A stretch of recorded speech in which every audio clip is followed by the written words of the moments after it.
ど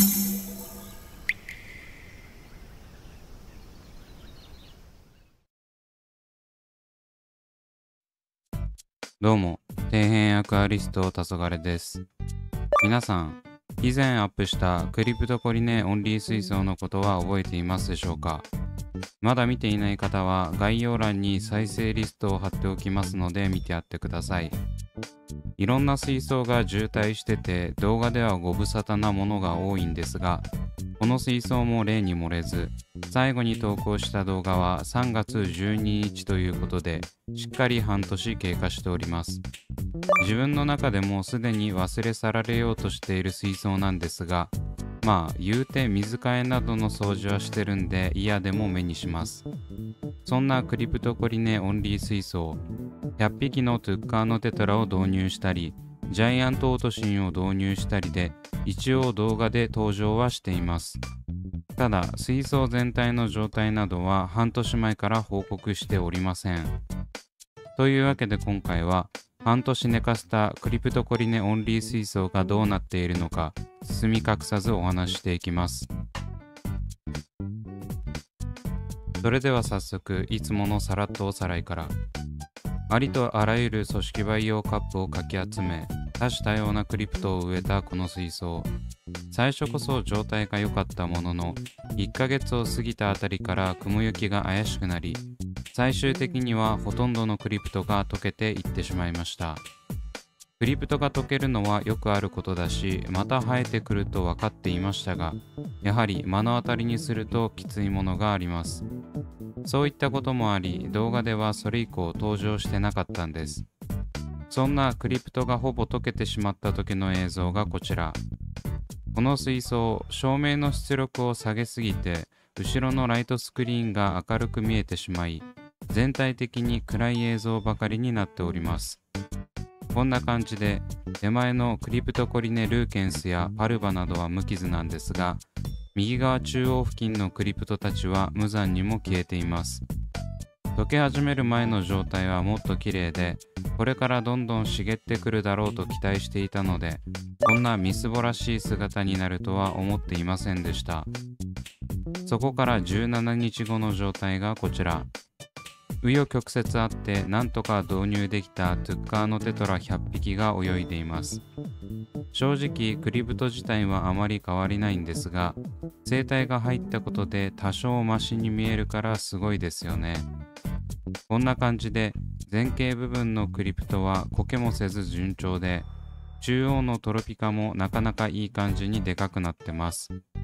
右側のクリプトはなんやかんや新芽が生えてきているところもあり、このまま行ってほしいところ。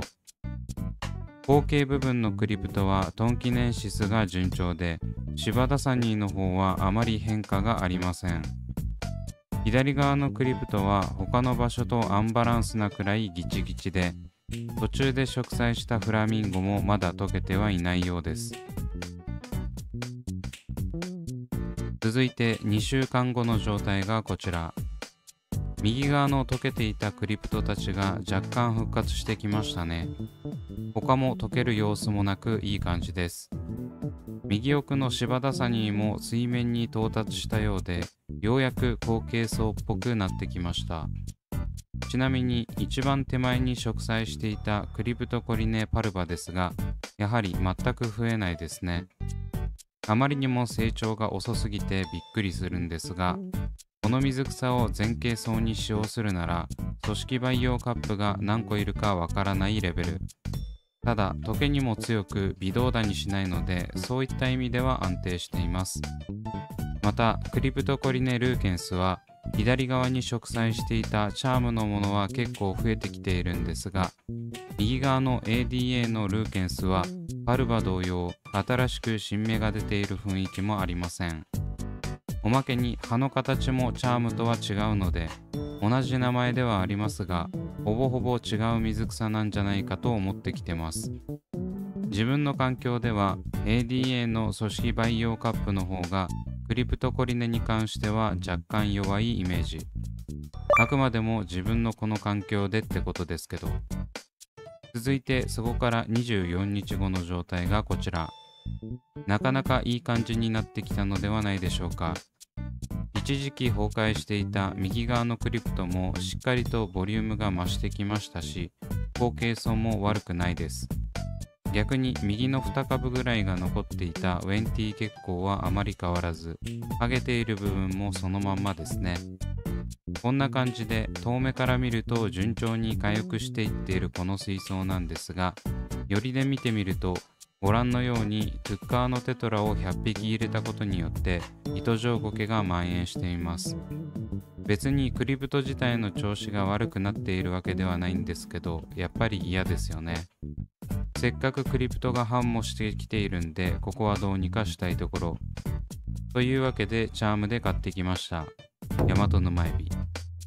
今回100匹購入しているんですが、最初は他の水槽からかき集めようかと思ってました。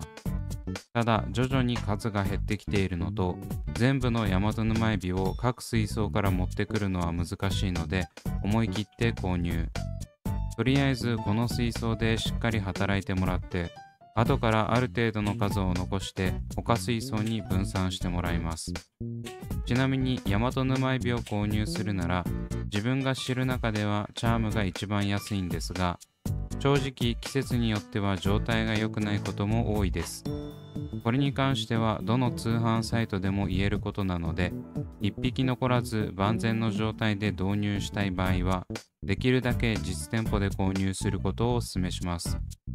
購入数が多くなるとネットショップが有利になるんで自分は利用していますが、バランスが難しいところですね。いつものように捨て水をしつつ水合わせの準備をします。この時に試着がないかも確認しているんですが、この数になってくると保証のために開封せず確認するのは無理なんで諦めてます。今回は季節的に涼しい時期だったので、そこまで状態が悪いやつは多くなかったです。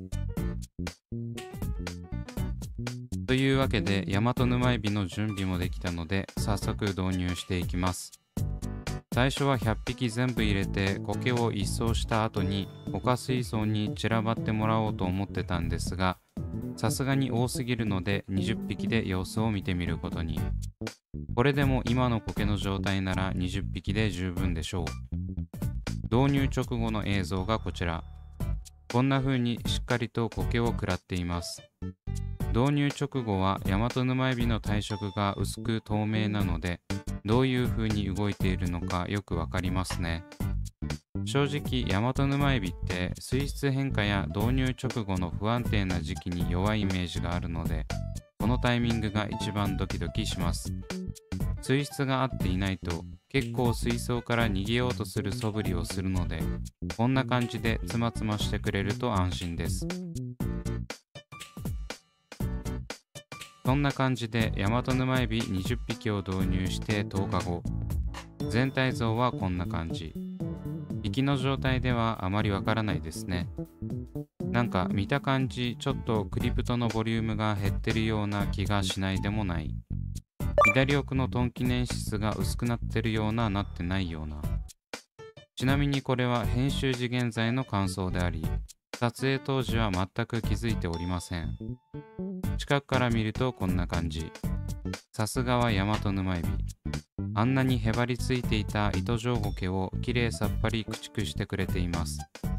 もっとクリプトの食害があるかと心配していたんですが、苔だけを選択的にやってくれたようです。これだからヤマトヌマエビはやめられませんね。今はこんな感じで流木の裏とかにへばりついてゆっくりしている個体もいます。上から見るとこんな感じ。左側はクリプトの密度が高く、まだ苔が残っているのか、ヤマトヌマエビがせっせとつまつましていますね。右側のクリプトもだいぶモサモサになってきたと思います。ここまで復活するとは思ってなく感激です。シバダサニーも水面に到達してたなびいており、自分が思っていた水形に近づいてきました。